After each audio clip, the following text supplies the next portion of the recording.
Hey everyone, it's Caitlin. We're back with another literature review. Today we're looking at the high-dose nitroglycerin infusion description of safety and efficacy in sympathetic crashing acute pulmonary edema, or the HI-DOSE SCAPE study from the American Journal of Emergency Medicine. A little bit of background. Sympathetic crashing acute pulmonary edema is a medical emergency in which severe acute elevation in blood pressure results in acute heart failure and fluid accumulation in the lungs.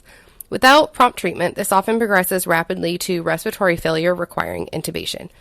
In addition to non-invasive positive pressure ventilation, such as BiPAP, high-dose nitroglycerin has also become a mainstay of treatment. However, the optimal dosing strategy hasn't yet been determined. As far as I'm aware, and that the authors make reference to, there's a case report and a case series on using high-dose nitroglycerin for SCAPE. There's a 2018 case report where they started at 400 mics per minute and titrated down in 50 mic per minute increments every 5 minutes until symptom resolution. And then a 2020 case series where 3 of their patients started at 400 mics per minute and 1 started at 200 mics per minute.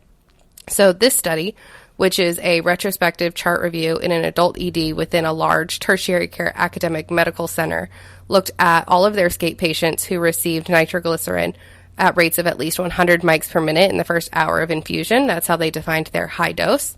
Their median initial infusion rate was 100 mics per minute, though approximately 50% of them reached 200 mics per minute within the first hour, and the max rate that any patient in their study was on was 400 mics per minute. Around half of these patients did receive an initial nitroglycerin bolus, 60% of those receiving the sublingual nitro tabs and 40% receiving IV. Almost all of the patients receiving the PO nitro received the standard 0.4 milligrams, so 1 tablet, but one patient did receive 2 tablets. And the IV distribution of dosing was a little bit more varied, so around 40% of them received 100 mics, another 40% of them received 200 mics, and around 20% of patients received 1,000 micrograms as that initial bolus. They also reported the other concomitant therapies that patients received. 73% of them did receive that non-invasive positive pressure ventilation. Almost 60% of them received a loop diuretic, and about a third of them received an ACE inhibitor or an ARB. Based on the median times to intervention that they reported, BiPAP seemed to be started right away. The loop diuretic was typically added around 75 minutes later, and an ACE or an ARB, if used, wasn't added till almost 4 hours later. Half of the time this was IV enalapril, but the other half of the time it was a resumed home medication, which may or may not have had an impact on the outcome at that point. They reported the median decrease of systolic blood pressure for the different patient groups. So in patients who received only nitroglycerin with no other medications, they didn't break this down whether they received positive pressure ventilation or not. The systolic blood pressure decreased approximately 32%. Systolic blood pressure decreased 33% when the patient also received an ACE or an ARB, and 37% when they received the high-dose nitroglycerin and a loop diuretic.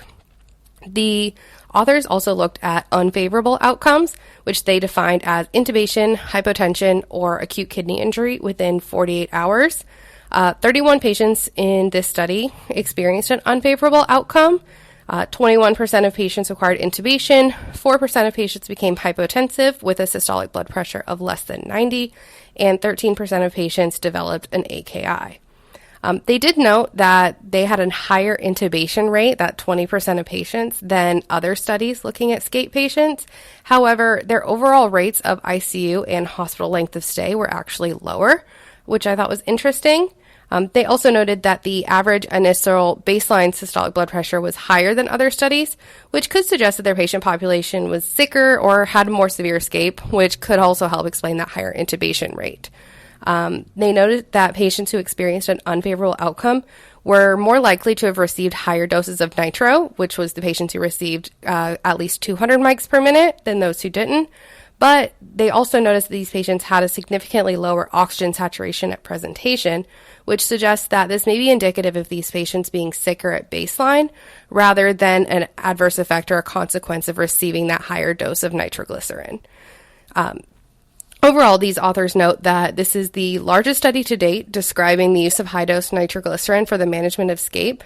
Although optimal initial rates and titration strategies remain unknown, the present study and other reported cases suggest that high-dose nitro may be a safe alternative strategy to the use of intermittent boluses of nitroglycerin. Overall, I tend to agree with their conclusion.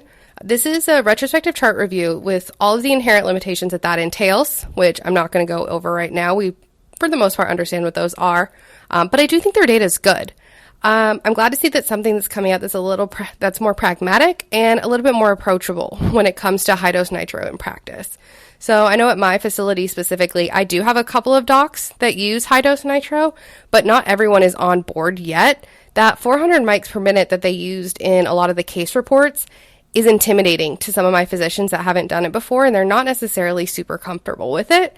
So the fact that patients in this study started at closer to that 100 to 200 mics per minute is something that I know I'm going to have an easier time getting physicians on board with. And again, I'm not saying by any means that 400 mics per minute is unsafe, but at least in our shop specifically, we have a guardrail at 300 mics per minute. And so if I'm trying to convince someone to start at 400, nursing isn't necessarily super comfortable with it if they aren't familiar with it. Docs don't want to go outside the guardrail. So I'm pretty excited that we're now getting more literature to support, 100 to 200 mics per minute, which I think it was easier to get people on board with. And I think it's going to bring more awareness and utilization to high-dose nitro, and then potentially open the door for us pushing doses close to that 400 mics per minute in the future, assuming that future literature does continue to support that being safe and efficacious. Personally, I'm excited for the future of high-dose nitro, and I look forward to seeing more utilization and more literature coming out to support it, but I will continue to be using this in the meantime.